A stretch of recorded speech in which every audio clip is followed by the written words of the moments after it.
Ajitha Nair variety ബ്ലോഗ്സിലേക്ക് എൻ്റെ എല്ലാ കൂട്ടുകാർക്കും സ്വാഗതം. ഞാനിന്ന് നിങ്ങളുമായിട്ട് ഷെയർ ചെയ്യാനായിട്ട് പോകുന്നത് എൻ്റെ കുഞ്ഞി പാചക വിശേഷങ്ങളുണ്ട്. പിന്നെ എന്ന് വെച്ച് കഴിഞ്ഞാൽ നമ്മുടെ മുഖ സൗന്ദര്യം നന്നായിട്ട് നിലനിർത്താനുള്ള ഒരു ബ്യൂട്ടി ടിപ്സ് കൂടെ ഉണ്ട് ഇന്നത്തെ വീഡിയോയിൽ ഉൾപ്പെടുത്തിയിട്ടുണ്ട്. അപ്പോൾ ഈ ബ്യൂട്ടി ടിപ്സ് എല്ലാവർക്കും വളരെ എളുപ്പത്തിൽ ചെയ്യാവുന്ന നല്ലൊരു ടിപ്സാണ്. ഇത് ചെയ്ത് കഴിയുമ്പോഴത്തേക്കും നമ്മുടെ മുഖത്തിന് എത്ര പ്രായമുണ്ടോ അതിന്റെ പകുതി പ്രായം മാത്രമേ നമ്മുടെ മുഖത്ത് തോന്നിക്കത്തുള്ളൂ. അത്രയ്ക്ക് നല്ല കാര്യമാണ് ഈ നമ്മള് ചെയ്യാനായിട്ട് പോകുന്നത്.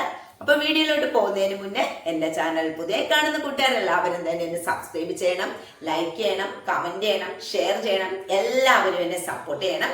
അപ്പൊ നമുക്ക് ഇന്നത്തെ പുതിയ വിശേഷം എന്താണെന്ന് നമുക്കൊന്ന് കണ്ടു നോക്കാം. നമുക്കിന്ന് ദോശ കേട്ടോ, ദോശക്കൊരു മുളക് ചമ്മന്തി ഉണ്ടാക്കുന്നതിൻ്റെ കാര്യങ്ങളാണ് നിങ്ങളിവിടെ കണ്ടുകൊണ്ടിരിക്കുന്നത് കേട്ടോ. തീ കുറച്ച് വെക്കാം, മതി. ഇതാ ദോശയുടെ മാവൊക്കെ ഇരിപ്പുണ്ട്, ദോശ ഉണ്ടാക്കണം. അപ്പം നമ്മുടെ ഈ മുളകൊന്നേ കോരിയെടുക്കട്ടെ കേട്ടോ. ഇതുണ്ട്, ഇതുപോലെ ബ്രൗൺ കളറാവുമ്പോൾ കോരിയെടുക്കും.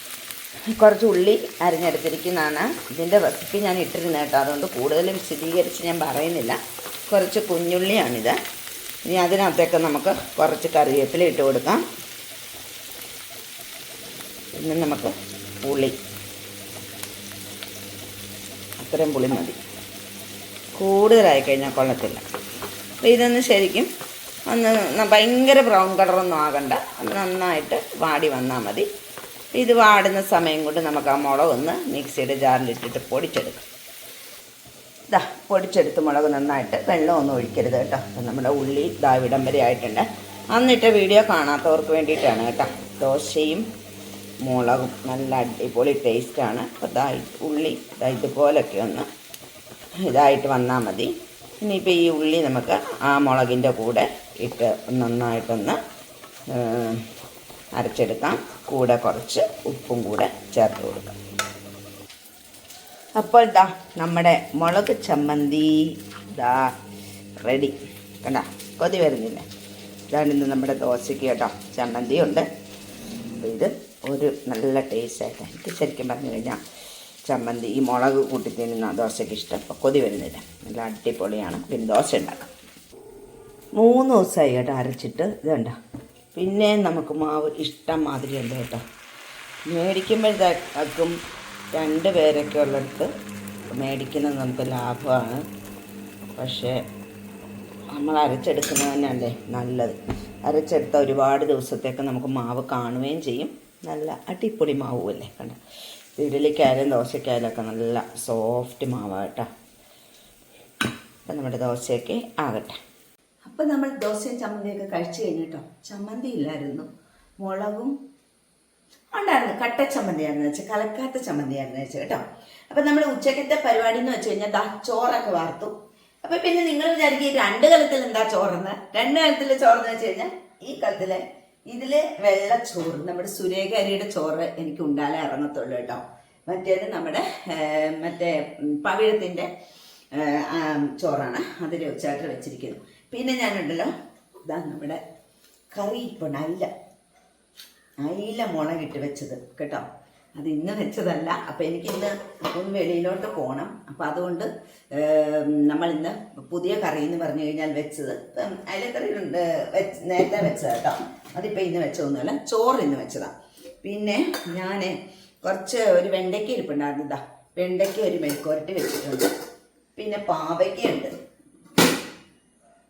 പാവയ്ക്ക ഇന്നത്തെ അല്ലേ, കുറച്ചേ ഉള്ളു ശകലം. എനിക്ക് ഭയങ്കര ഇഷ്ടമാണ് പാവയ്ക്ക മെഴുക്കുവരട്ടി. ഇപ്പം ഇത് വെച്ചിട്ടുണ്ട്. പിന്നെ നമ്മുടെ സ്വന്തം തൈരുണ്ട്. പിന്നെ എന്ന് വെച്ച് കഴിഞ്ഞാൽ പപ്പടമുണ്ട്. പിന്നെ നമുക്ക് നല്ല അടിപൊളി മുളകുണ്ട്, കാണിച്ചു തരാം.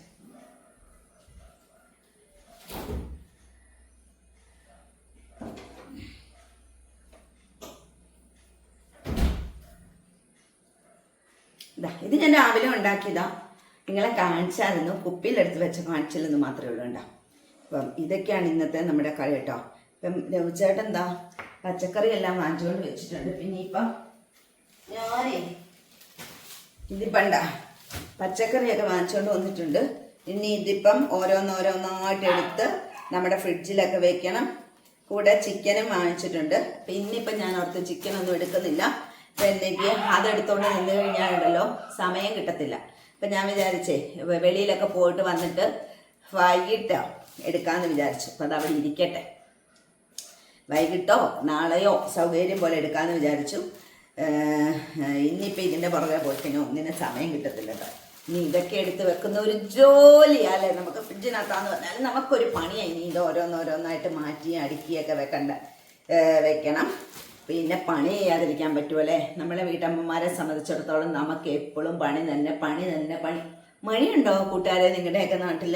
ഇവിടെ നല്ല സൂപ്പർ മഴയായിരുന്നു കേട്ടോ. അപ്പം ഇന്നലെ രാത്രിയിൽ നല്ല മഴയായിരുന്നു, പകലും പെയ്തു. പക്ഷെ ഈ പകൽ അങ്ങനെയില്ല, പക്ഷെ ഇരുണ്ട് മൂടി കിടക്കുവാണ്. അനിയത്തി പറഞ്ഞു അവിടെയൊക്കെ നല്ലതായിട്ട് വെള്ളം നന്നായിട്ട് വരുവാണ്. പാലായിലോ എങ്ങാണ്ട് ഉരുള് പൊട്ടിയിട്ടുണ്ട്, അതുകൊണ്ട് നമ്മുടെ മീനച്ചിലാറ്റിൽ നല്ല വെള്ളമാണെന്നൊക്കെ അവൾ പറഞ്ഞു. എന്നാലും നമ്മുടെ റോഡിലോട്ടൊന്നും കയറിയിട്ടില്ല, നല്ല വെള്ളം വരവാന്ന് പറഞ്ഞു. ഇനിയിപ്പോൾ തെളിഞ്ഞ് നിൽക്കുക, അതുകൊണ്ട് ചിലപ്പോൾ ഇറങ്ങാനുള്ള സാധ്യത ഉണ്ടാവും. ഇത്രയും നാളും മഴ പെയ്തില്ലല്ലോ. അപ്പം ശരിക്കും പറഞ്ഞു കഴിഞ്ഞാൽ ഓണത്തിന് മഴയും വെള്ളമൊന്നും വേണ്ടായിരുന്നല്ലേ. ഒരു ഓണം നമ്മളെല്ലാവരും ഇങ്ങനെ കണ്ടെന്നിട്ട് മാവേലി വരവേൽക്കാനായിട്ട് ഇങ്ങനെ ഇരിക്കുക നമ്മളെല്ലാവരും അല്ലേ. കർക്കിടകമേ എന്ന് പറഞ്ഞിട്ട് നമ്മൾ എളുപ്പം പറഞ്ഞു വിടും അല്ലേ. അപ്പം നമ്മൾ ചിങ്ങത്തിനെ വരവേൽക്കാനായിട്ട് നമ്മുടെ തയ്യാറെടുപ്പല്ലേ.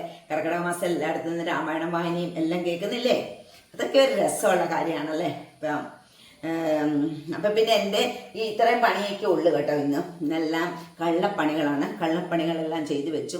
ഇനി വെളിയിലേക്കൊക്കെ ഒന്ന് പോകണം. ഇതിനായിട്ട് നമ്മൾ എടുക്കുന്ന സാധനം എന്ന് വെച്ച് കഴിഞ്ഞാൽ രണ്ട് സാധനങ്ങൾ മാത്രമേ ഉള്ളൂ ഇതിനകത്ത്.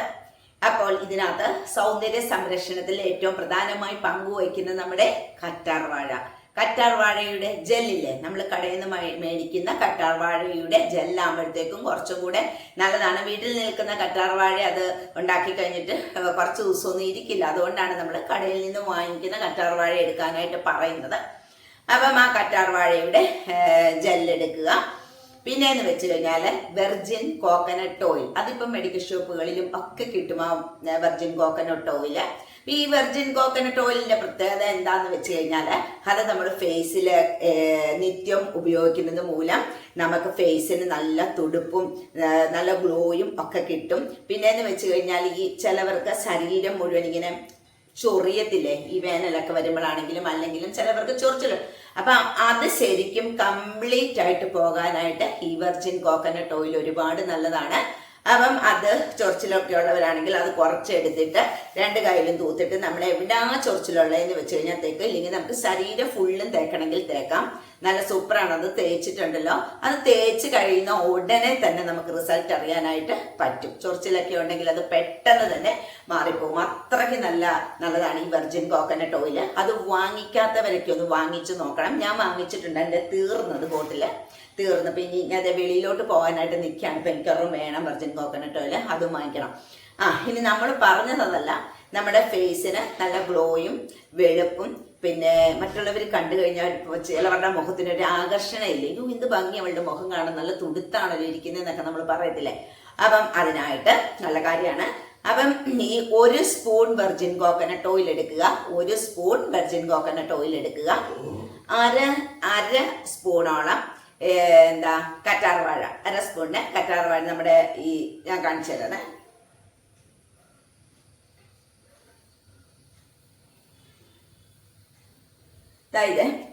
ഇത് അലോവേര ജെല്ല് ഇതിരിപ്പുണ്ട്. പക്ഷെ coconut oil, virgin coconut oil തീർന്നു പോയി.